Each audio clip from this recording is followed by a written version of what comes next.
The smartest guys around are about to break it down like they've won the game a million times. Well, actually, they didn't really win the game at all. Survivor know it knows. Survivor know it knows.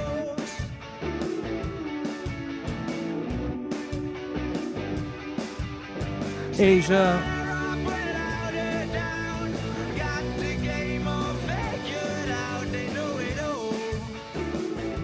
Yeah, that's right. The Survivor Know It Alls is here. The night after episode, well, it still is the night of episode 2 of Survivor 49. Stephen Fishbach is under the weather. He has been medically evacuated from this podcast tonight, but we have a great fill-in coming in off the bench from Survivor 47.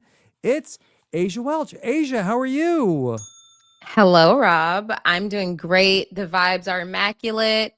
This pod is fire. It's fire. So I'm yes. so glad to be here. Yes. Great job of Survivor reheating Turner's nachos from Big Brother 2 seasons ago. Yes. At least they didn't say anything was ass or super mega bussin'. Cinema, is that new? I didn't know about cinema. I guess, and Rizzo said it in the first episode. He said, this is cinema. Right. I didn't know that was like Gen Z slang.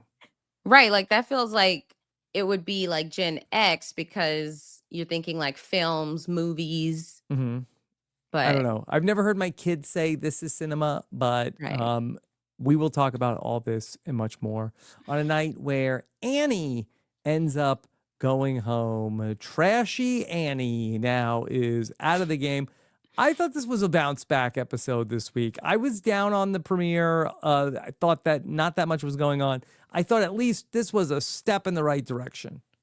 Hey, so tell me more about that, because why were people so hard on the premiere? I heard that consistently. I felt fine about it. I thought, fine. everyone. I can see fine.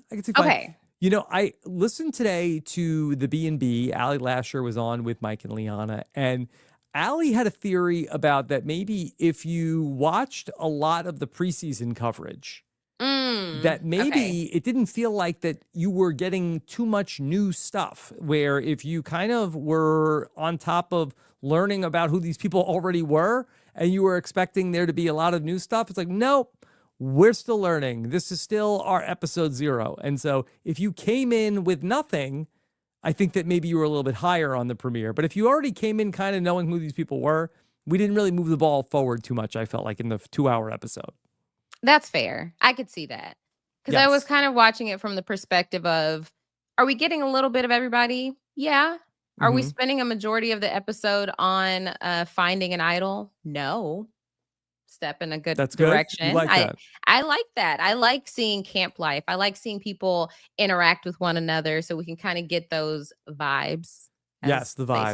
Okay. Yes. All right. Well, we'll talk about everything from tonight. Let me tell you about what's coming up the next couple of days. And when Stephen is feeling better, we will try to connect with Stephen at some point. But in the meantime, check out what we've got coming up tomorrow. In addition to talking to Annie on the Exit Interview podcast, we've got a New Era recap coming up with Thomas and Bianca. 2 guests for you tomorrow to talk about everything that's going on. I'm sure that they will have a lot to say about people who didn't lose their vote when they went to the challenge. And then coming up later on this weekend, I'll have an old school interview with Amy Cusack. Had a great old school interview with Mike Skupin in week number 1, and we will keep it going all season long, not to mention the patron Q&A coming up on Friday. Okay, Aysha, I thought that there was a lot of interesting stuff with the Kelly tribe, the Blue tribe, throughout this episode tonight. And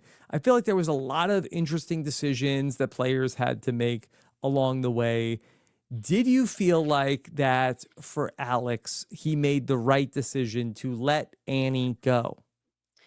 See, that's really tough, because I'm thinking okay, from the perspective of, okay, he just told her about this idol. So that means he's at least exploring the option.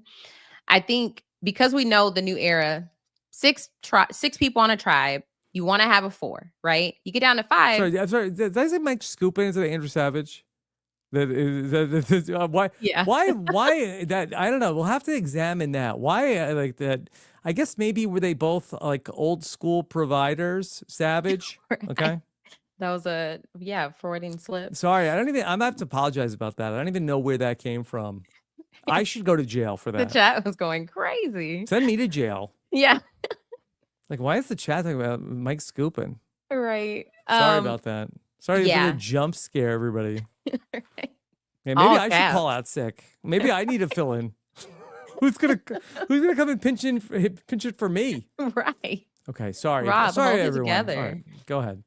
Yeah. So I was just thinking, like, okay, after this, like in this group of 5, they only need a 3. They keep talking about they need a 4. You only need a 3. So when you get down to a 4, then you've already kind of set in. You have a 2. You have the idol on your side, right? Already, Yeah. so you may not even need that in that situation. So I don't know if he made the right decision. I feel like time will tell, obviously, but he was right in his confessional where he was like, where's Jake gonna go if he decided to turn on Sophie?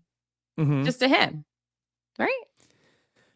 Yeah, I feel like that his relationship with Annie is so interesting that I feel like that we have a lot of questions for Annie because last week we saw Annie when Sophie talked to her and she said to Sophie, "Hey, why don't we vote out Alex? And then we'll get rid of Alex because we can't get rid of Jake." And I thought that they had a thing. So this Annie and Alex relationship is like something is like not, we didn't see everything.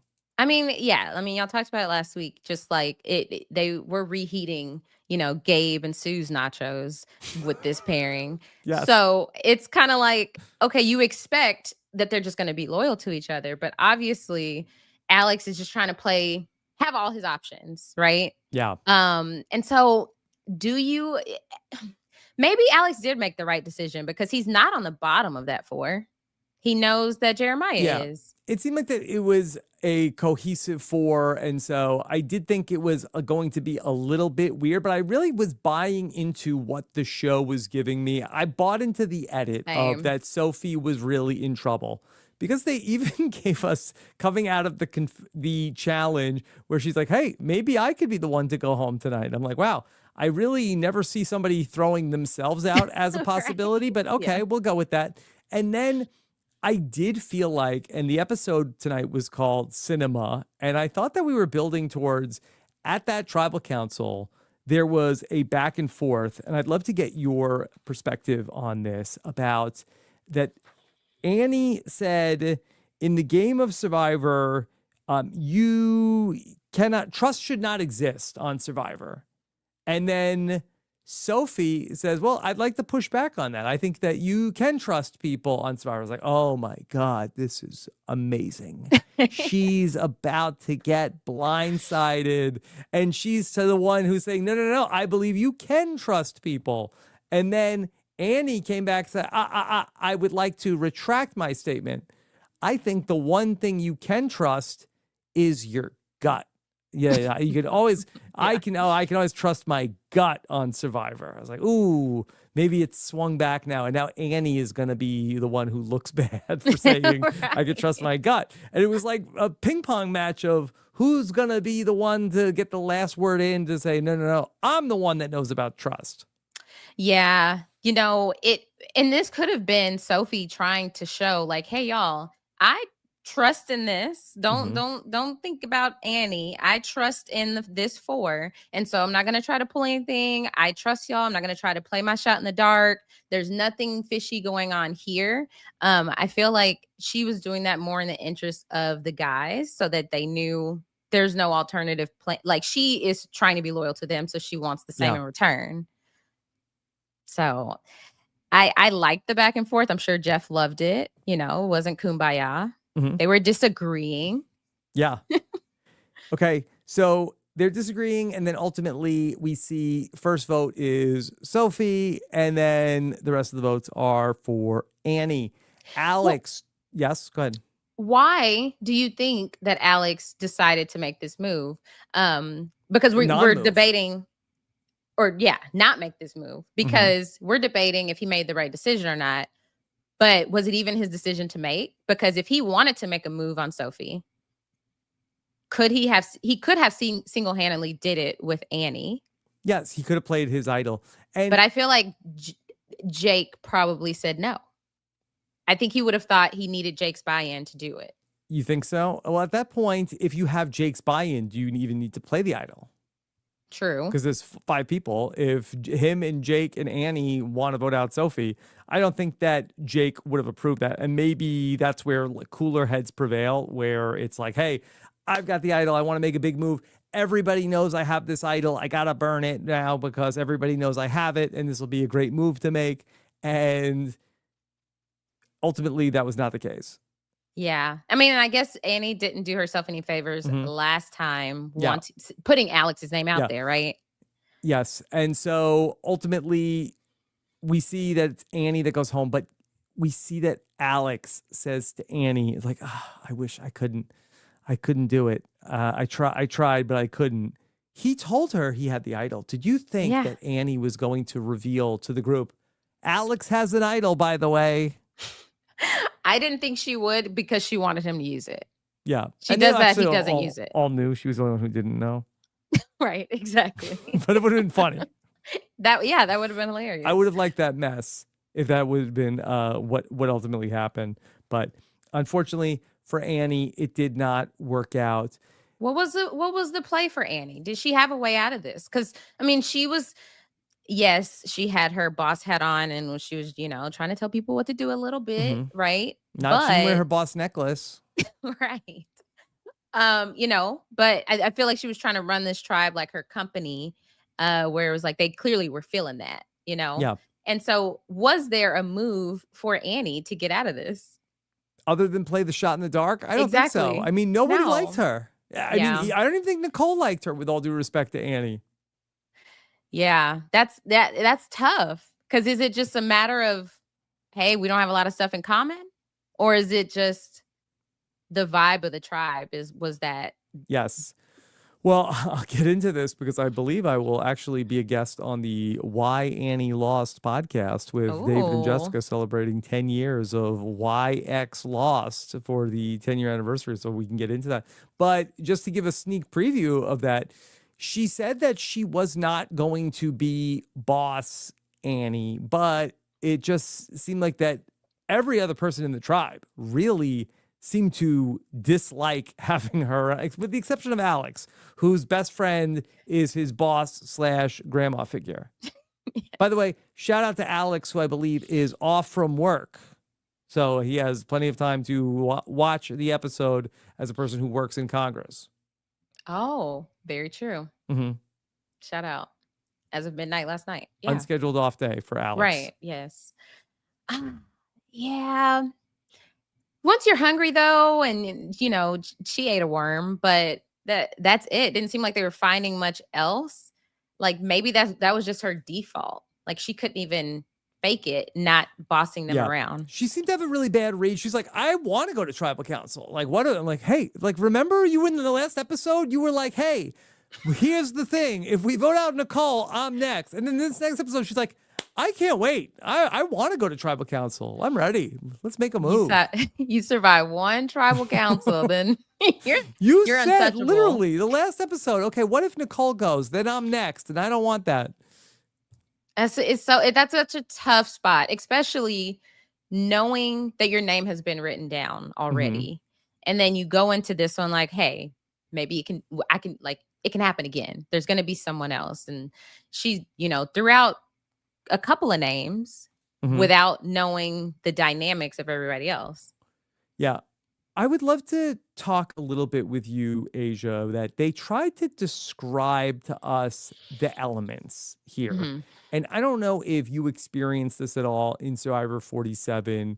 There seems to be, and Jeff talked about this in the preseason, that the conditions are extremely hot in Fiji this season. Can you speak to that at all?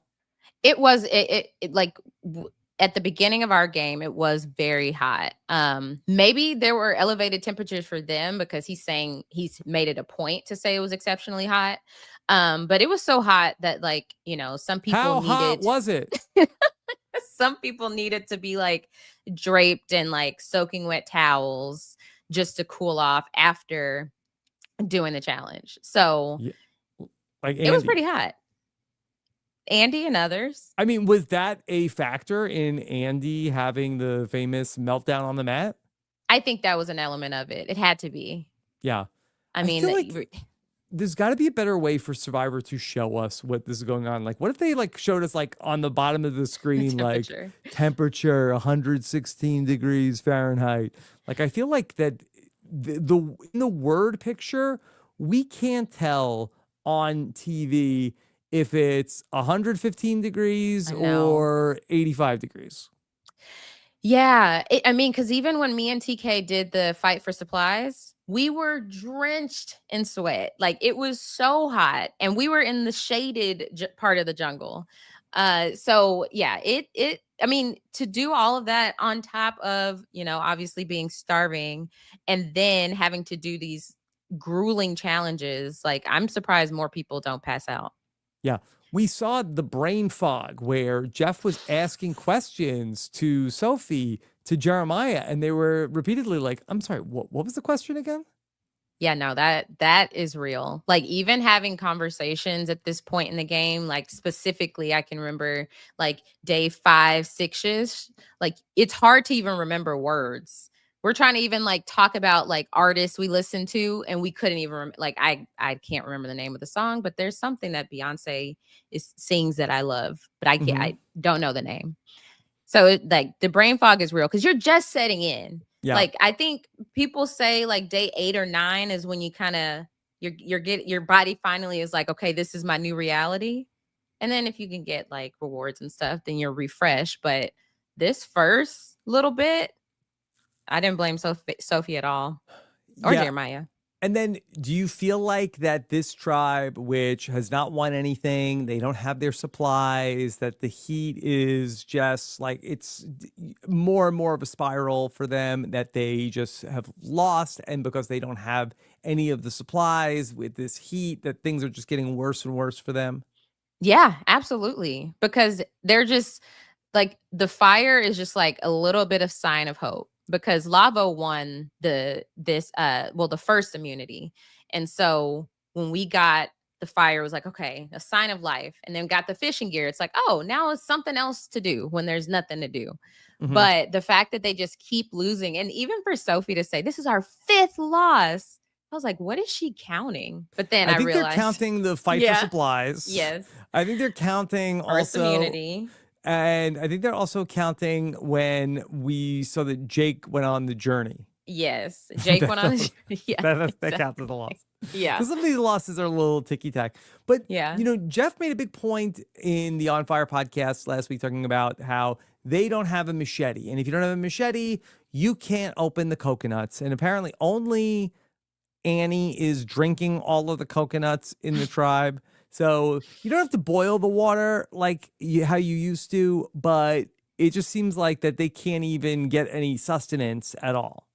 It's recommended, but not required about the water. I didn't even know it's recommended. Yes. Because I feel like I'm seeing everybody, they're just like going to the, like. Yeah. People just don't care. I don't know if they call that raw dog from the. Raw dogging the water out of the. Yeah. I mean, because sometimes people have people that go in the water and they don't know it and they still drink it without boiling it. So. Yeah. But so it seems like that this tribe is hurting in a lot of ways. Yeah. I mean, and it is like, if you have a saw on your tribe, it is possible to open the coconuts without a machete. But it's one of those things that, machete just makes everything in life easier. And so anything that they're trying to do, even if they're just trying to like make their shelter more comfortable, without a machete, it's like, okay, whatever. We saw Jeremiah eating the worms, and he said, okay, this is great. I'm eating the worms, and they just taste like dirt. I'm pretending that they're dirt. I don't know if would you rather eat dirt or worms? Probably dirt, because you can like crunch on it. It's not going to move around. Yeah. I couldn't imagine that sensation. Yeah. Okay. So, Aysha, did you eat any insects during your time on Survivor? I did not. No, I did not. I literally only ate coconut, and then like the nibble of fish that was like offered around. Yeah. But I don't even like seafood, so I knew that was going to be a challenge. Other than in some sort of gross food competition, you never see a survivor eat a bug past like day 4. It is only a thing. It's like the most like tourist thing you could do on Survivor. It's like the thing that like all of like the veterans, like the people that live in the city, like I would never do that. That is not something that we actually do. But there's so many people like episode 1, like, look at me. I'm going to eat a worm. I'm going to eat a bee. I'm going to eat a termite. I'm going to eat a spider. Famously, Jess Strong ate some ants. Sure. They posted that on the Survivor Instagram. And they always show to prepare us. Yeah, I'm going to eat termites. That people are always, they get the Survivor and they're like, that's it. I've got this whole thing figured out. I'm going to eat the bugs. Right. I beat the system. A lot of protein here. It's just like that first couple of days. I thought it was like, oh, I was going to set in like day 2. But no, like dinner, day 1, you're like, oh, shoot, I'm not about to eat. Got to get creative, I guess. Does it go away? No. I mean, I've asked around, and apparently it goes away after a week.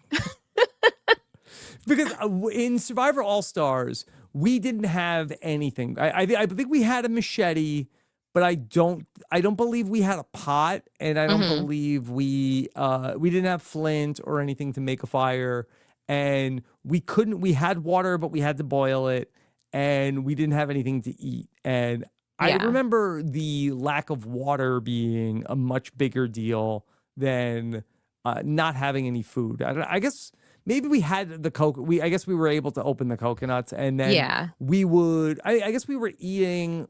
At least Sue Hawk and I were eating like things that we were pulling off of rocks. What type of things? I don't know. She called them eyeballs, that they were just like things like in a shell. And, Rob and Amber wouldn't eat them. They were very precious about it. That's gross. I'm not eating that. But, Sue Hawk said I could eat it, so I would just eat it. Oh, yeah. No, there was like nothing that compelled me to want to eat anything mysterious. Yeah. And Sue Hawk would go and find the eyeballs that she would pull off of the rocks. And then I would gather everybody today and I say, hold on, everybody. I'd like to take a moment and I want to give gratitude to the eyeball that Sue Hawk connected found. To us. It's connected to us and it's giving its life to give us nourishment. Yes. And just be respectful, guys. As we dive in. We had this sequence, moving to the Red Tribe a little bit. We had the sequence where Shannon went and Savannah found a crab, and Shannon had to, wanted to stop down and then have everybody say a prayer for the crab. It was that they huge. were about to eat, big crab. Say a prayer. Thank God for Savannah for finding this giant crab. Right. We thank God for bringing the Sav God to us. Right. But I just feel like that Survivor, back in the day, they would like give a full-throated, we are dunking on Shannon for doing this. That Survivor like even tries to like now, well, like maybe like we respect everybody's hobbies. We have to even you Nate like a little bit like side-eyed, like, well, this isn't something that I normally do. Like that was it. Right. Like, back in the day, you used to get the dodo music and, this would be presented as like a comedic scene on the show. Yeah. I think it's because of how she disguises it as, or not, maybe not disguise, but she just phrases it as in just like a, guys, this is just a vibes thing. We're just making sure everything's good here. But that would not fly if somebody was like, hey, let's pray over it. You know, like everybody's like, oh, no, we respect everyone's different, beliefs. But it's like, because it's, we're trying to connect through the universe. And it's ding, ding, ding, ding, ding type of music. Yep. All right. But in this tribe, and we've seen a few different times where Shannon is a little bit out there. I guess maybe not as out there as Sage sometimes. And so she's been in the core of this group where we have this really solid 4 that's formed, where we have it's Shannon, Savannah, now Nate, and Rizzo are the 4. What do you think? I did not anticipate a 4 where Nate and Jawan were not both a part of it. Nobody did. Because I'm like, what? I don't know if it's a matter of those 3 said we want Nate as the 4th, and he's agreeable to that, because you're not going to say no. But how did Jawan and Sage, end up outside of this? I don't know. I mean, we've seen Jawan make some mistakes, but it is odd that we saw Nate and Jawan have one conversation where Nate asked Jawan, what's your favorite movie? Jawan said The Goonies, and apparently that was the wrong answer. Right. Nate hates The Goonies. Yeah, it wasn't the moment that Kyle and Camilla had. Have you seen The Goonies, Aysha? I haven't. I was gonna say, is that too much of a, you would think that, is that too much of a boomer movie, The Goonies? Maybe. I don't want to go to far-fetched to say I've shown it to my kids, so okay. but I definitely could see that there's a middle ground of either that if you're somebody who is in my age bracket, you've definitely seen The Goonies, and maybe we're showing it to our kids, but there's definitely a group maybe in the middle. You're skipping us, yeah, that might have missed The Goonies. Right. Yeah, someone in the chat says it's a Gen X movie. But you know what? I'll tell you what. You watch The Goonies, and it would have. There's a lot of maps on Survivor, a lot of maps and buried treasure and things that One-Eyed Willie would have been looking for. Okay, so maybe The Goonies should be required viewing for Survivor players. Hey, it's Jawan's favorite movie. You may be onto something. I don't see why you don't take that opportunity to be like, hey, I'm going to connect with you, because I already see how you geeked out over me saying I was a production assistant on a movie. Do you think that maybe Nate is sort of afraid of Jawan, of that Nate is like, hey, I have a secret identity, much like the Peter Parker in Sam Raimi's Spider-Man 2. I have a secret identity that I'm hiding, and I am now scared that I'm hiding the fact that I'm this bigwig Marvel producer, and they put me on a tribe with a guy in the film industry who loves Marvel movies. Are you kidding me, Survivor? This guy's got to go. Maybe Nate just sees it as, hey, I have this 4, and I'm willing to build with Jawan because I know that little bit. I don't know. Maybe he's feeling like it's like a Jeff Kent with Dawson. Do you remember this in Survivor Philippines, where that there was one person who knew who Jeff Kent was, and Jeff Kent's like, I got to get rid of her. Yeah. I had a different approach. I didn't want to get rid of Teenie. Yeah. Teeny's like, I know who you who you are. Yeah, and there was no thought that, I got to get rid of him. No, it was like, okay, now I got to navigate this while keeping him close.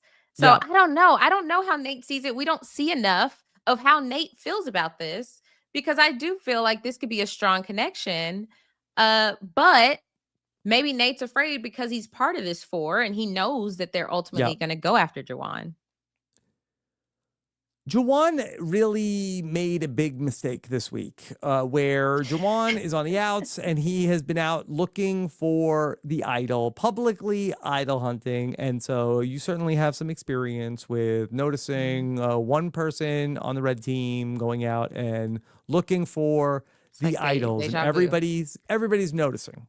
Reheating our nachos. Reheating some nachos again. And then that Jawan does something that I've never seen any survivor do, that he has taken his pack and he's filling it with sticks and brush.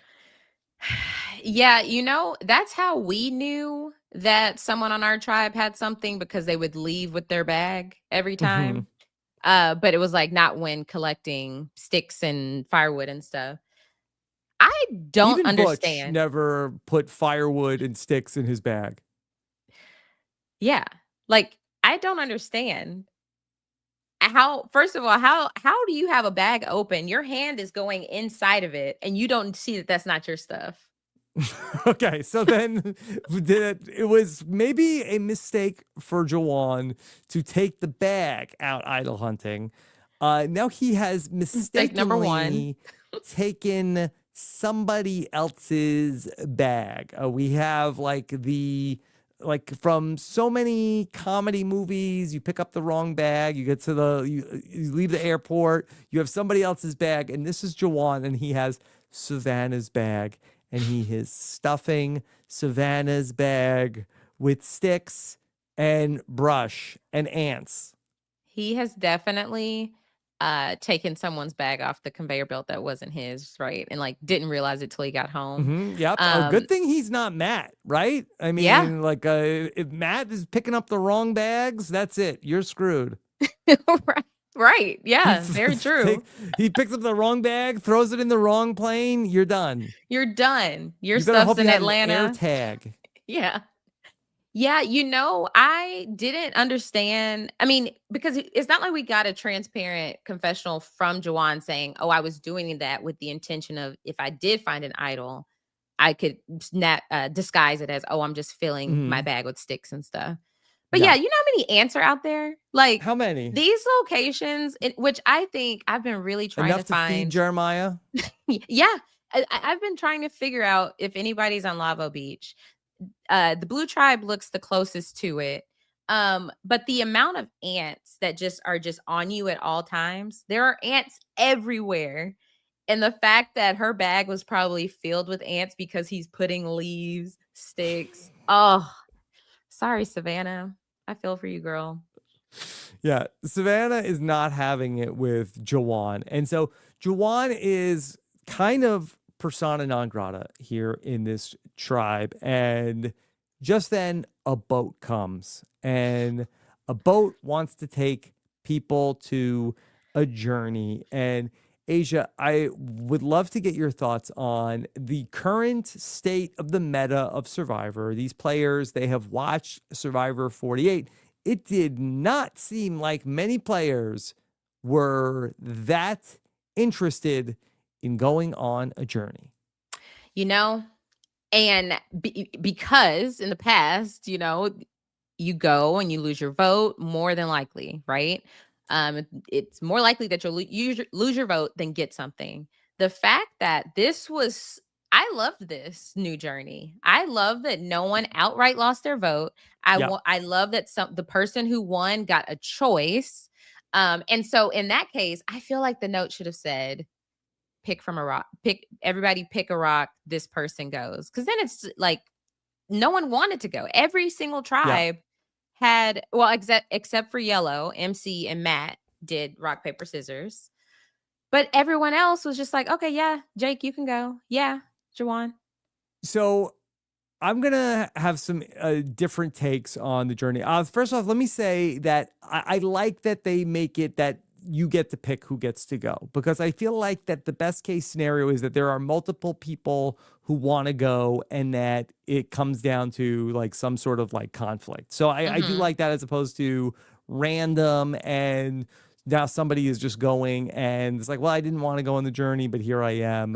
And so I like that. Oh, and then they lose their, yeah. Okay. Somebody's pushing for it. So it's like, or it's like, hey, I'm at the bottom and I feel like I have a chance to change my situation. And so I do want to go on the journey. And then they have to say, oh, no, we don't want the person who's on the bottom to go. So I like that in terms of that. But there were not a lot of people who were that interested in going. And it ends up being, interestingly, 3 guys where Jawan, Jake, and Matt end up being the people who go. It seemed like the only tribe where we had like a little bit of a back and forth, that I think MJ also wanted to go on the journey, and her and Matt just did rock, paper, scissors. Oh, MC, yeah. I'm sorry, MC. And then Matt ends up going on to the journey. And so we get those 3 guys. And again, as you mentioned, a different type of journey of, okay, fill up coconuts in the other guy's basket. I just felt like that this challenge was a little bit, I know it was a game of skill to some degree, but I feel like that in the past, like when we've seen this hold up the coconuts, there's one person who's holding the rope, and then somebody else is throwing coconuts. Like, this should have been like a thing that you did, like send 2 people on a journey to go for this. Because to me, it just didn't make sense. I didn't understand, like, seemed like that there was no rhyme or reason why anybody was throwing the coconut in anybody's basket. It wasn't like, and maybe they thought that somebody like, hey, you threw a coconut in my thing, I'll show you. Now I'm going to throw a coconut in yours. I think they probably thought that this was going to turn into, hey, Matt's like, hey, Jawan, me and you need to gang up on Jake, and then best man wins. Yeah, but there was none of that. Yeah. So, I think I would have liked or like maybe I'm holding my bag with one hand and I'm also throwing coconuts. I don't know. I felt like it was a little bit maybe it wasn't missing. far enough. I don't know. I felt like it was just like missing. Like, I just felt like that we were just throwing coconuts and there was no motive of why anybody was doing anything to the other people. Right. Because if it was like, okay, yeah, Jawan was like Kobe, but was he just alternating back and forth? Money. Yeah. Yeah. That was my one small tweak with that is I wish it was a game where there was a little bit more of like a tit for tat, and that it was a little bit more of I had a motive to take somebody else out, or let's, gang up on the big guy. Right. Hey, maybe that was what it was. Like maybe Matt was solely focused on Jake and vice versa. And that's why Jawan, didn't have as many coconuts. And maybe it was less about Jawan making so many coconuts. But it was really hard to watch with the way that it played out. But I did like that Matt and Jake didn't just automatically lose their vote. Yeah. Even if it was like they had to go like one at a time and then announce like where they were going with it. Like maybe they just felt like, okay, hey, Rob, let's cut to the chase. Let's speed this up a little bit. Okay. It's a 90-minute episode, not a 2-hour episode. And so Jawan ends up being the winner, and Jawan gets a decision to make. And there's a few different decisions that Jawan has to make. Yeah. Does Jawan want to help himself, or does Jawan want to help the tribe? Aysha, what did you think about this choice and what Jawan ultimately decides to do? Yeah, I would have helped myself. Okay, interesting. Yeah, it felt like, obviously we're watching. We're not Jawan, who doesn't know about this other 4, right? But Jawan has felt the need to go out and look for idols. Like Jawan can sense that I'm not a part of something right now. Maybe there's something, maybe there's not. I don't know for sure, but it's self-preservation at that point. And when you come back, all the precedent that has been set, all you say is, oh yeah, Matt and Matt and Jake lost their vote. I got to keep my vote. It was just more of like whether you're going to risk your vote or not. Because if it wasn't a tribe disadvantage, nothing was going to be publicly announced. So I felt like the choice was easy to steal a vote. But... Okay, so I will say that I thought that Jawan made the right decision on this because, and again, it's hard for me to separate this because I know that Jawan is in trouble. And so it's a little hard to look at it from the perspective of if I'm Jawan. But I think that we have to assume Jawan knows that he might be in trouble because he's out looking for the idol. We saw him be very upset with himself. He couldn't get the fire going. He wants to be on the journey. So I think that Jawan is definitely feeling some pressure. Yeah. But the thing for Jawan is an extra vote is not helping Jawan that much right now. Right now, Jawan is on a trajectory where he's about to be voted out of the tribe 5-1. His extra vote could get it from 5-1 to 5-2. Right. But he still is going to be the next person voted out of the tribe if they end up going to tribal council. And I also will add where, we're talking with Thomas tomorrow. Mitch also was somebody who came back from a journey and had an advantage in his pocket. And it seems like just the fact that you may have an advantage is a reason that people are targeting you. So I think that for Jawan, I know that well too. Yeah. If people think you might have an advantage, they may want to target you. Jawan has the advantage not just to his tribe, but to everybody in the game to play this tribe disadvantage and basically burn that that I don't have an advantage. I just played it. So I'm free and clear. And then also potentially can at least, he doesn't need an extra vote. He needs more time in the game. And so he's going to buy himself 2 or 3 days. Yeah, Savannah said he bought himself several more days. So is that 7? No, or is that 2? About 7. I don't know about 7. That's a lot. But, yeah, it's I don't see. It's tough because yes, now his tribe is okay, but now the whole yellow tribe, who he uses this okay. Well, let's talk about that decision second. But so I felt like I was with Jawan on the first part of this decision. Right. And he came back and he told his tribe, I picked the tribe disadvantage. And again, this is great. Now people aren't like, hey, what if he has something? Let's go after him. So I think Jawan is doing great. Let's talk about Here's the thing about that too. With this 26-day game, I don't think that move to help your tribe, there's not enough time for your tribe to be like, oh, thank you. Oh, and it's like, because of you, you helped us. And now we are like completely switching our minds around to now we need you closer. I think even them helping, it's like, oh, thank you. Well, maybe we'll look at Sage first, then we'll come after you.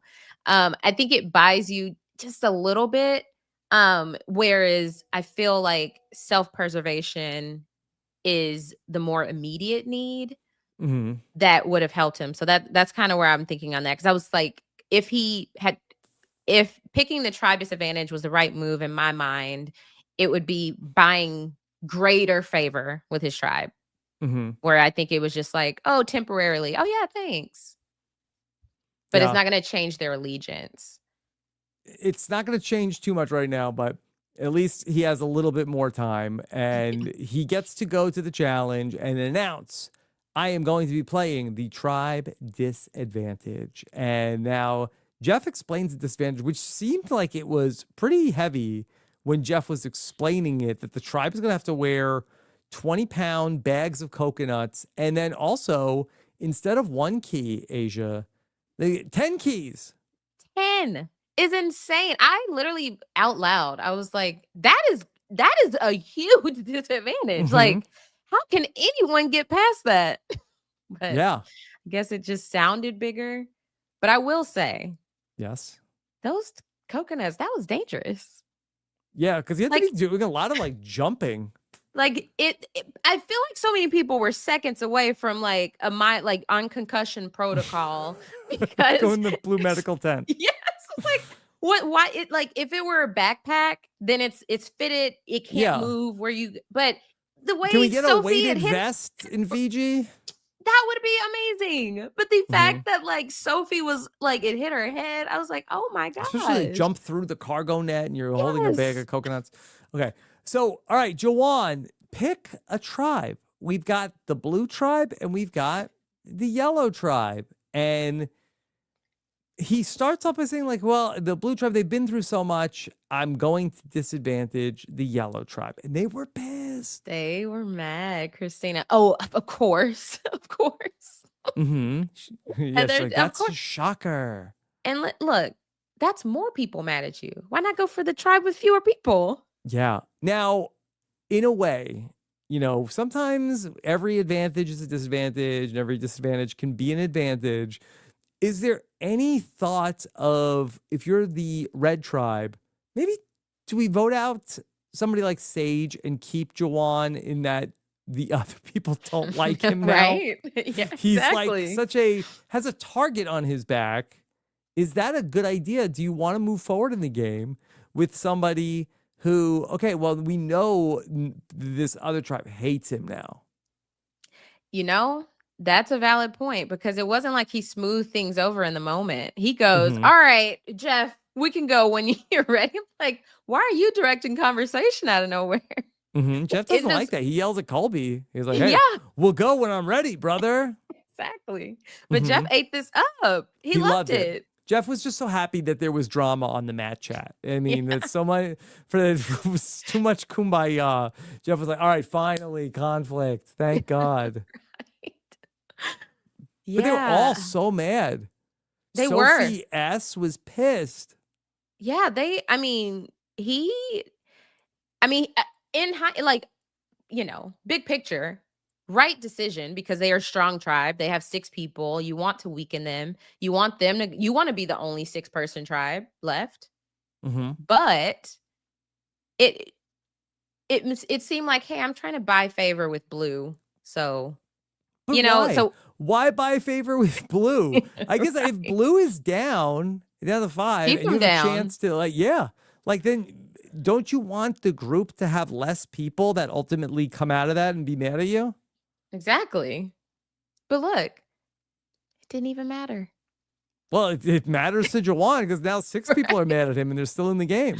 Are they still mad though? Because it didn't, I think that they're annoyed at Jawan. They're happy with themselves, but I think they're still annoyed at Jawan. That's fair. Yeah, I could see that. Did you see what he tried to do? Right. Frickin' Jawan. And that was it Matt who went through the keys and found it like pretty quickly to go through the ropes? Mm-hmm. So I was like, I was most concerned about 20-pound coconuts, that it just seemed dangerous. Yeah. To me. I think the other thing about the decision that he made, and yes, that you get a tribe annoyed with you, he would have had to steal someone's vote from that group. And it was either going to be Jake or Matt's vote that he would have had to have stolen. And it's not even like that the game took your vote, the monster took your vote. It would be, he would potentially have to come face to face with one of these players that he stole their vote. Like they would know it was he picked them. Right. But do they yeah, no. Yeah, they would have to. Were like, hey, great news, I didn't lose my vote. And it's like, oh, by the way, you did lose your vote. Right. But does the parchment when they go to tribal and they go to vote, does it say Jawan actually stole your vote? Or does it say you don't have a vote, go back to your seat? Yeah, that's interesting. I wonder if they would like get in their backpack, or if it's a Savannah in their backpack of ants, that they would get a note, by the way, you have lost your vote tonight. I would imagine they would wait until they go to vote. Maybe they both get like, you may have lost your vote. Oh yeah. We like that. Because would they assume, oh, he took both of, or he had to choose who to lose a vote? Mm-hmm. I don't know. Yeah. But yeah, I mean, yeah, I could see them being mad at Jawan, but it really is like he had 2 choices. He didn't pick a specific person. Yeah. So I think that for that also, like just picking the tribe, you'd rather have the tribe generally annoyed with you as opposed to one person saying that I will never work with Jawan. I hate Jawan. Here's the thing. He stole my vote. This is what Jawan should say on the mat. Figure it out later, right? Just say, so Jeff, me and my tribe, I told them about the disadvantage. We all discussed which tribe we should give it to, and we decided on the Henna tribe. Yeah, maybe it was a group decision. Well, now they think it's just Jawan, but he should have blamed the group. You use we language. Yeah. I want to talk about the yellow tribe, but I also want to invite the chat Ask us some questions tonight. Let's take your questions here about the first 2 episodes of Survivor 49. We'll get to those later on in the show. Aysha, we didn't get to see too much out of the Yellow Tribe tonight. The only thing that we saw was really that, again, we had 3 people. We were looking to bring in a 4th, and it was Stephen and Matt and Christina, and they said, we think that MC will be a good 4th. And then they went to MC, and MC is like, no, I don't think so. I'm good on that. I'm not buying that. You know, that is a tough sell to be like, the 3 of us want to bring you in, because why would she not feel like she's the 4th in that situation? Yeah. But I'm also wondering, by her telling Sophie that this group of 4 exists and Sophie is the number 1 target for them, where does that put MC? Like, is there a position there, or is there an opportunity for that to fall back on MC? Because right now she has these 3 over here. She has this 1 here. Who's the odd man out there? Oh, Jason. Mm-hmm. So I'm just like, was that the right move to tell Sophie? Sophie could be a little bit of a hothead. Where, I mean, Sophie was so mad at Jawan. Sophie was also so mad to find out that the other 3 people were throwing her name out there. So, I don't know, maybe Sophie is going to say something. And if she does, oh gosh. Be like, freaking MC. Right. Why did she tell on us? But then even in that, do you say, well, we got to get MC out? Or you're like, well, no, we just need to make sure we have the votes to get Sophie out. Because look at her telling people. Yeah.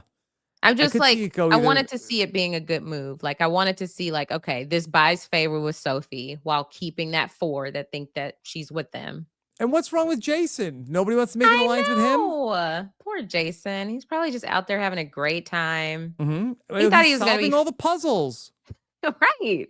He thought he was going to be flying back to the States. And now he's just living his life on Survivor and being a target for no reason.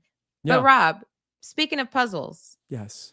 We saw this puzzle here tonight. Yes. On this second immunity challenge, which was the same puzzle we had on our first immunity challenge. Yes. And in preparation for this podcast, I solved it with my puzzle from Vexel Puzzles. Yes. Shout out to Vexel Puzzles as well as Rachel Lamont. Their new puzzle game, Puzzle Hungry. Go listen to the podcast with you. Yes. But yeah, I love this puzzle. Yeah, well, you all solved it so quick on Survivor 47 that it was like Red got the puzzle, and they finished it. Yeah, exactly. I wish they would have shown it because there was some tension. Yeah. Is there a trick to that puzzle? Because it seems like that it's double-sided, right?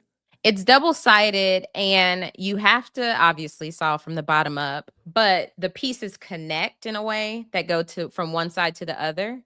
So you may think you have Survivor on one side, but then it doesn't fit correctly on the other side. And the biggest element of the one on the show is everything is so heavy. Mm-hmm. Well, we saw that the Blue Tribe was, I don't know if they were the first or second at their puzzle. They had like a big lead over the Red Tribe, which was really struggling. And then Jeff was commenting on how they blew it. But it just seemed like that was a matter of that brain fog. Honestly, yeah, I think so, because they couldn't even get the base. Mm-hmm. It was like a matter of how do we start this? Like you could just see Sophie just like, oh my gosh, like how do we start this? And then Annie trying to help, but she's like, move that piece. It's like, no, it's stuck, because they give you a starting piece to go off of. So you're not just like, you know, in the dark. But yeah, that definitely was the brain fog. Yeah. Do you like when Jeff says, put it in the deep freeze? I don't really understand that. I don't really know either. It was like, maybe it's just like that. Okay, it's locked up. It's frozen. These results are on ice. On ice. Yeah, maybe. Mm-hmm. But that's been like a new Jeffism the last couple seasons. Right. You could put that in the deep freeze. I just loved hearing Christina say dig deep, and her like loud, like she was like screaming it. So it was like dig deep. It was a very different tone of Jeff. How's your draft team doing? They're doing great. I got MC. Okay. I got Sage. Okay. And I also have Alex. Okay. So I've been a little nervous. I mean, Alex is in a good position, I think. I think he's in a good position. Yeah. Yeah. So I was a little worried about Alex in week 1, but I think that he's coming through. He's found his groove. He has an idol now. Yeah. He's everybody. I mean, well, it's the 4 of them, but I think Jake is prioritizing him over Jeremiah. Yeah. Okay. I'm going to let Stephen give his official fishy when when we speak with him later on this week. But if you had an award to give, Aysha, what would it be called first? Probably the Aysha. Aysha. Okay. Yeah. So who would you give it to?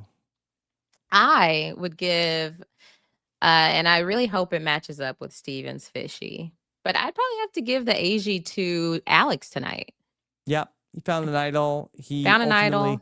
I think he made the right decision to let Annie go. I mean, I think that basically at what cost to save Annie, where the rest of the tribe, Sophie, Jake, and especially Jeremiah, did not care for her. Yeah, they didn't. And it was like not worth it to put his neck on the line for her to use the idol everybody knew about. Because they're like, they were going to be like, hey, you were going to save that for us to use it together. We're supposed to go to the merge together and have that. Yeah. So it really did. It didn't cause unnecessary tension. It helped that he was in good with everybody just in case she did play her shot in the dark or something. Yeah. Because she left being happy with him. Yeah, we didn't even get to talk about the Beware Advantage, which I actually thought this one was kind of clever. I know they have the whole Team Flint and they have this job to create these missions on things. And I thought this one was pretty ingenious. It was the kind of thing that there is no way one person could have done this on their own. Like one person who tried to do this would have been busted so bad of trying to be like, hey, why are you walking around with chains on? Exactly. Where'd you get that? Oh, I found it over there. Oh, no. I found this, 92 feet of steel chain by the well. I'm just moving it or just carrying it. I would have loved to see Sophie find this on her own and have to carry that chain like around her neck like that. That would have looked. She could have done it. Sophie? I wonder how heavy Which it one? was. Sophie B? So Sophie without the E. Yeah. I'm not sure. Is she but B but the I other loved, Sophie R? Yeah, I can't believe we didn't talk about this yet. So in the idol finding sequence, and I thought this was like maybe even the highlight of the episode. So again, another bad job by me tonight to not get to this. But I thought that this was such a I guess it's very foggy. I thought this was such an interesting part of the episode where Alex is looking for the box to open. And then Sophie finds the box, but she doesn't have the key. She's not the key master. She ends up then hiding the box more with the plan of I need to get my hand on the key and the chain and then get back to the box. And she can't do it because it's so cumbersome. It's like if you need to go to the bathroom at Starbucks and they give you like the key is on like some like license plate and everybody sees like, oh, I'm like Sage. I have to go pee-pee. I mean, what's even worse is when you have to have a code and then there's a line and then you don't want to look like you're skipping the line. And hey, what's the code for the bathroom? I just need to know the code. I just need to know the code. Are you a customer? Yeah, I just need to know the code to the thing. I thought that was smart on her to like at least take a beat and be like, do I want this for myself? I like that. Yeah, I thought that was great. Yeah. And there was some interesting rules for the idol. And I feel like that you must have been paying very close attention during like Survivor 46. Yeah. And did Tiffany get a thing where her idol was you have to lose the challenge and then come back here after you lose the challenge? Is this new? You know what? I Did she have to lose? They kept losing already. So I don't know if because they were already losing. Yeah, I just don't remember, and maybe the chat knows if this was a first where it says like, hey, you found the Beware advantage. After you lose the challenge, then come back for more instructions. Right. Because I know she had to solve the puzzle. She had to go back. Oh, maybe she did have to go back to that spot after they lost in order to do the rest. Yeah. I don't like that to be continued. Come back later. There's actually so little time that afternoon too. Right. So to have to do that as scramble. well. Yeah. So yeah, I don't know if I necessarily love that, but that's I don't know if that's a first. I think that maybe there's some precedent on that. But I really did love the mechanism that they had to like do something that's like a predicament of like, well, how am I going to do that? Right. But what did you think about them bringing in Jeremiah last minute? I don't think they had a choice. I don't think they had a choice with everything. Yeah, then it's 4. What is that? Like the Reba 4 all over again. Yeah, they all know about the idol, so we'll see if that bonds them close together. One other thing on Jake, okay? What's with this stupid shoe bandit? It has to matter some way, somehow, because why? It's consistent at this point. We're going to get a shoe every episode. I could have sworn, like, he's saying out loud to the group, like, oh, are these her shoes? Like, well, watch out what happens when the shoe bandit. Like, wait, did you say shoe bandit? What's that? Right. Nothing. Don't worry about it. It's nothing. Yeah, and I guess he's like getting personally, he can like giggle about it. But it really, they're just like, oh, this keeps happening. What's happening? It's not. I guess it's something to do, and there's nothing to do. But he did it to Annie because she said his name. Yeah, and the group is like, boy, this keeps happening. This is weird. Yeah, so odd. Why did this? Guess that's what we do on this beach. We just lose our one shoe. Okay. And people said last week, oh, but the airtime. That's why you do it. You get the airtime. I mean, there's other stuff that could be done that doesn't get the airtime and that'll never see the light of day. I just don't know. Is there anybody who's out there in chat? Let me know if this is you, where it's like, oh my God. When Jake takes somebody's shoe, I love it so much. That's so good. I guarantee you, if someone meets him at a watch party, they're going to ask him to sign their shoe. Sign my left shoe, please. Please. Okay. All right.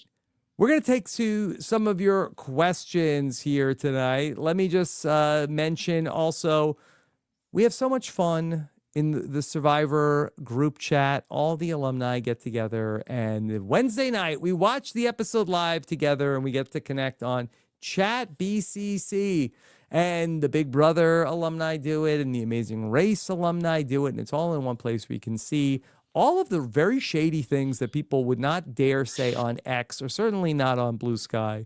It's really so fun. Like, if you're debating it, join it. I prefer this so much more than any other social media, just talking about the episode. What do you have to lose? Go to robinswebsite.com/VIP chat to check it out for free. And then next Wednesday night, Aysha will be in New York City to watch episode 3 of Survivor 49. Some seats still available.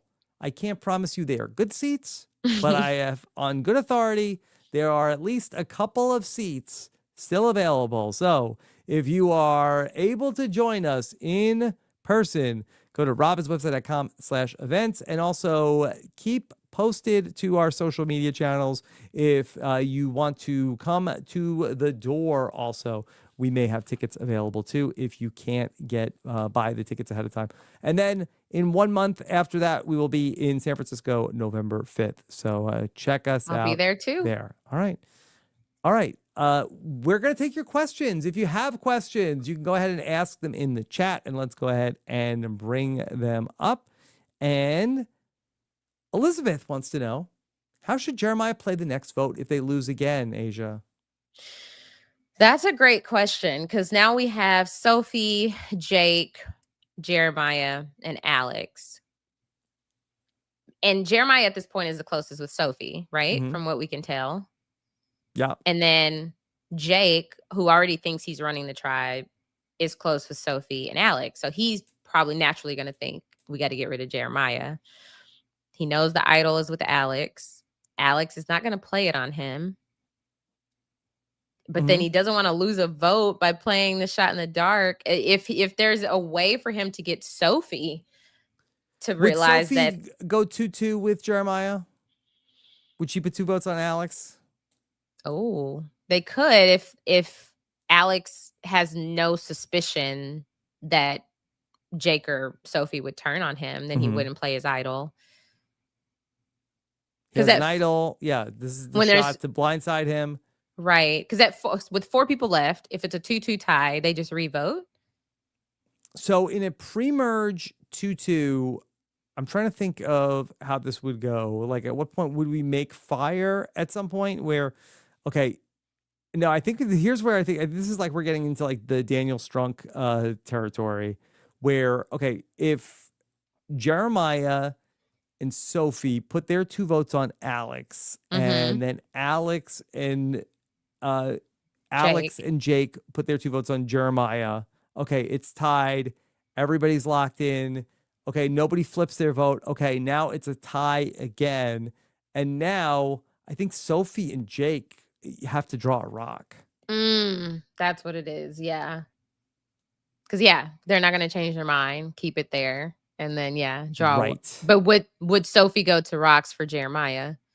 I don't think so. She's probably going to just say, okay, I'm well, then I'm going to go to rocks with my number 1 to save Jeremiah. So I think she's going to probably then, I don't even know if it's worth it.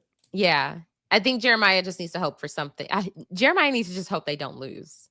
I think that's the move. Because it'd be shot in the really dark. hard to might be the best navigate play. that. Okay. Yeah. All right. Alyssa wants to know, should Alex have pocketed the beware advantage and not shown his bromance? Seemed like his natural inclination was to immediately tell him. Absolutely. And then he had the nerve to be in his confessional later like, oh, we just have to tell everybody everything on this tribe. Yeah. You started it by telling In fairness, Jake. I think that it ends up being the right move for Alex because I don't think that he could have done this without Jake. True. Based off of what it turned out to be, he could not have done it without Jake. So better to have found it with him and then really solidified that bond than to then have to go tell him, hey, guess what I found? Yeah. Okay. All right. How about from Tyler, if Jawan had stolen a vote, would the player who lost their vote find out before tribal or after tribal? I think that they probably would have gotten a note.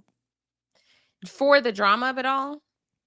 Just because they told them, I think you're getting into like a Danny McRae situation where they told them or they didn't say anything about losing your vote. They didn't. Right. They just and said then, you leave. If I go to tribal council and I go to vote and I find out I lost my vote, like I'm pretty sure my head's exploding. Yeah. I feel like that's what would happen. That's what would have happened. What do you mean I don't have a vote? Like the people would be like yelling in the voting booth. Yeah. Like if you are Jake or Alec or Jake or Matt and you go to tribal, I feel like there was some fear going up to vote because you don't know what happened when Jawan stayed back. So I don't know. I think that they would give them a note. You may have lost your vote at. I think they like that when players are like, do I have a vote or not? Yeah. I don't know. Right. Okay. Here's a question from Tyler. Can y'all please talk about Jeremiah's cinematic evil laugh? What'd you think about that? My son, Dominic, he's 12. Happy birthday to Dominic this week. He was like really taken aback by the very evil, maniacal laugh of Jeremiah. That laugh is something else. Like I wonder, was it that long for real? Or does he have breaks? Like, how do you have that much oxygen just to keep it going? Like, it seemed like they slowed it down a little bit, but you know, it is a signature of his. It is. He is a laugher. Like, I mean, and I find myself laughing with him because of the laugh. Like, no matter what caused it, his laugh is funny. Yeah. That could be a good list of the top whatever most distinctive laughs in Survivor history. Yeah. I was so sure you had clipped it. I didn't clip it for this. Let me see. Sam, can you play it? Is that, you have it?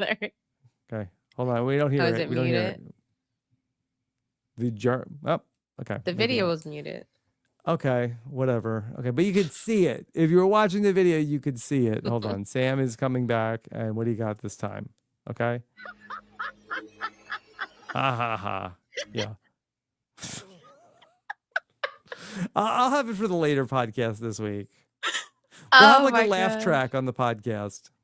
I just love that he has so much joy out there. Like that is something, like the fact that they don't have anything to kind of boost morale at this point, the fact that he is able to just find pure joy and no matter what he was laughing at, I love that for him. Mm-hmm. Okay. This is an interesting one from Ellis. Do you think you could sink your shot in the dark? I don't know if I would use. I feel like that sink your shot in the dark took me a second to realize what you're saying here. But basically, can you play your shot in the dark to fake losing your vote on a journey? So hear me out on this. Like, let's say like a Thomas last season, and maybe this is a good question to ask him tomorrow. They say, oh, I lost my vote on the journey, but he actually got a extra vote. Goes to tribal council, plays his shot in the dark to not have a vote. So the votes are not in the urn. And then say, see, I told you guys I lost my vote. Mm-hmm. And then plays the shot in the dark. Plays the shot in the dark because I lost my vote at the... Oh, but then doesn't like speak up and say I should play my shot in the dark? Right. Basically, so they're like, oh, there were only 4 votes last night. So I guess Thomas was telling us the truth. But do you even know if it's the majority? Like it could be a situation where Jeff didn't even read all the votes. Yeah. I guess. But that is interesting. I like that outside the box thinking by Ellis. Yeah. Okay. Question from Ken's wants to know, will anyone from this season top Saul's jury fashion, or will he be the reigning New Era fashion icon? I think Saul is definitely going to be the reigning New Era fashion icon. I mean, look at the cover of the Zaddy calendar for 2026. Sure. He has that on lock. I think it'd be very hard to top Saul. Yeah. Almost impossible. It would be tough, but I think these players, they would have seen all of Survivor 47. They understand the assignment on the jury. So we'll see if there's any jury fashion that is really on par with Saul. And let me give you one more question from Tommy Guam. Wants to know, can a later days woman win Survivor? We saw Trashy Annie not have great success. I think she couldn't get any votes in the final 3. Yeah. I think a later days woman can. Think of Julie. Yeah, I'm old enough to remember Mama J or even Maria was like right there at the end of the game. That was her game to lose. Yeah. And, they say in Survivor 45 that Julie would have been the person to beat if she got to the end. Maria seemed like that she was, at least from the edit, looked like a person who had a really good shot to win if she got there. So it just seems like that if a later days older woman, and I could say that because probably they would be the same age as me, and if they were on the show, and if like they're good enough to win, I feel like they get voted out, and if they're not going to win, they get to the end and get no votes. Hey, I'm 33 and I would be on the older woman tribe at this age. So yeah. So I think a 40 plus woman, I think can still win Survivor. I think it'll happen. Yeah. I definitely think it's possible. I think it's just like you just said, Mama J, listen, Maria. Survivor 50, that's like half the cast. Exactly. It could happen in 6 months. The odds are great. So if it's going to happen, this is going to be the year.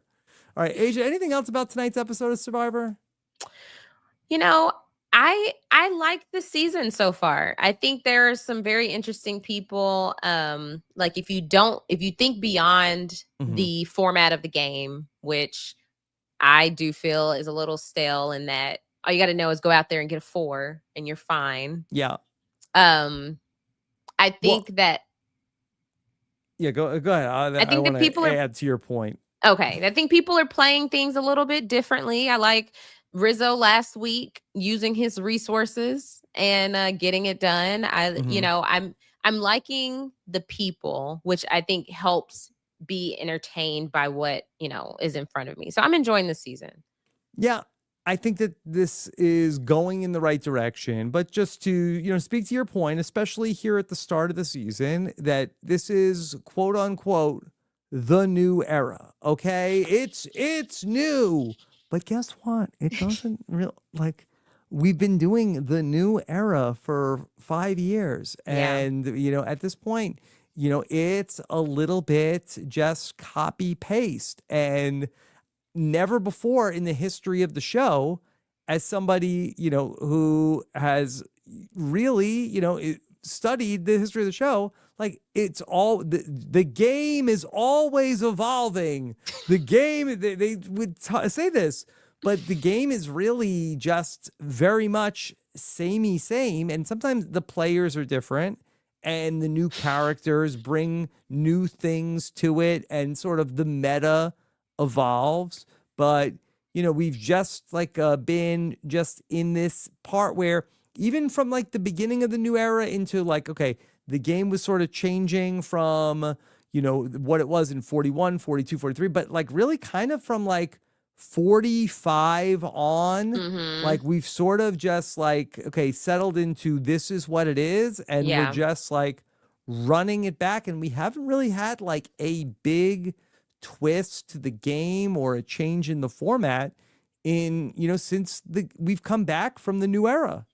I mean, even looking at the preview, that was our third immunity challenge in the water, jumping off the platform. So that's kind of ooh, that's kind of we love Survivor. We love it, but also part of Survivor was that it was always changing. It was always a slightly different, and we would try new things. But we're very much okay, this is basically now, this is what it is. Yeah. I mean, especially if Fiji is going to be the standard, which it is, which now, especially being there is I love what has done for the Fijian community, and just all the boat crews are all Fijian, and you see Fijian people everywhere, which is so awesome, and they have buffs from years back. But if that's going to be the case, I love that for them. Yeah. And if that's the case, let the game be the thing that is just so different. It's just okay, we know there's going to be fight for supplies. We know it's going, we know we just need to get a 4. We know I don't know. Maybe 50 will be a good reset. Yeah. If it is vastly different. And maybe they're saving all the new stuff for 51. And it's hey, just do it the same way one more time for 49. And we got a lot of stuff we're throwing at the kitchen sink at this in 50. Yeah. So I just would love to see a little bit more novelty and innovation, or let's try something different. This is the season where we have this day one twist, and just, I mean, that's what it was. Yeah. And it worked for a long time. Yeah. 2 tribes of 9. Let's go for it. Let's do it. What would be the downside? Exactly. I don't see one. Yeah. Okay. All right. Aysha, let's talk about what else is coming up. Over on the Patreon feed, we had a great start to the season, Club Condo. We're not just talking about Survivor 49. We are talking about all of the wild stuff that goes on every single week in the Survivor multiverse. And we're talking about it with Chappelle on our Patreon. Whatever club you belong at, check it out. A Club Condo on Patreon. Then I will be doing the Survivor Q&A. I have a lot of fun on Fridays talking with you, the patrons of RHAP Podcast. People call in. We answer all of your questions about Survivor 49 and beyond. I'll be live at 3 p.m. Eastern for that on our Patreon feed. Of course, check out all of the other podcasts this week, including my appearance on Why Blank Lost 10-year anniversary edition, including the B&B, Global Survivor, and Survivor News on the Purple Pants podcast. That's all at weknowsurvivor.com. Also, Aysha, tonight The Amazing Race aired, and I'll be back with Mike Bloom and Jessica Leese to talk about everything from The Amazing Race, and I'll have an exit interview as well. Are you following The Amazing Race, Aysha? Absolutely. I am so pumped about this season. I was just smiling like a little kid watching episode 1. Just so excited to see all these Big Brother people racing around the world. Yes. So, are you normally a race fan, or I am. Are you just okay? I do typically watch The Amazing Race. It's one of those, it's just like a feel-good show. Yep. You know? I know you are an international traveler. You just went to Australia. Yeah, shout out to Shannon Gus. Okay. Also, we had a great podcast, and this podcast has done boffo numbers. Check out Eric Stein's Mastermind Confession, and Taryn and I got the chance to sit down with Eric Stein. He told us exactly how he pulled off the mastermind twist for Big Brother 27 right underneath our nose, Aysha. Listen, I had a friend who reached out to me and said that Eric Stein pod was very entertaining. Okay. So she loved it. Yeah. Yeah. Very fun podcast with Eric. And I hate to say it, but in terms of like innovations and trying new things, Big Brother is eating Survivor's lunch.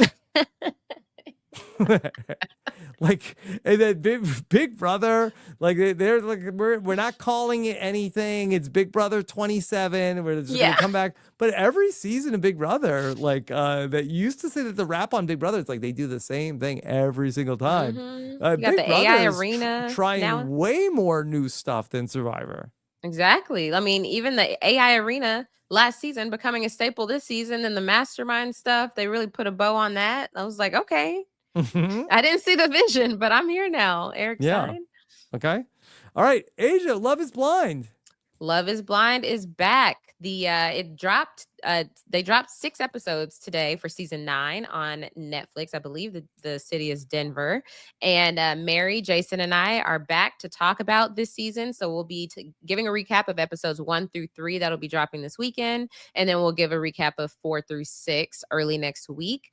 So we'll be back to talk about each of these batches of episodes. They're really cranking out these seasons, Rob. Yeah. You know, maybe Love is Blind going and operating in the New Era Survivor playbook of like, hey, it ain't broke. We ain't fixing it. Exactly. I think the people provide so much variety. Although they do change the city, at least. Yes, exactly. But the formula is copy paste. Okay. There you go. Love is Blind. And then Busy Thursday, I will have my exit interview coming up with Trashy Annie, plus Thomas and Bianca. And then I will get into The Amazing Race. I'll have a live recap of that with Mike Bloom and Jessica Leese coming up, I believe, Thursday night at 8 p.m. Eastern. Aysha, where can people keep up with you? Well, first of all, thanks for having me, Rob. I did not write a book named Escape, but I do love escape rooms. Yeah, so that's right.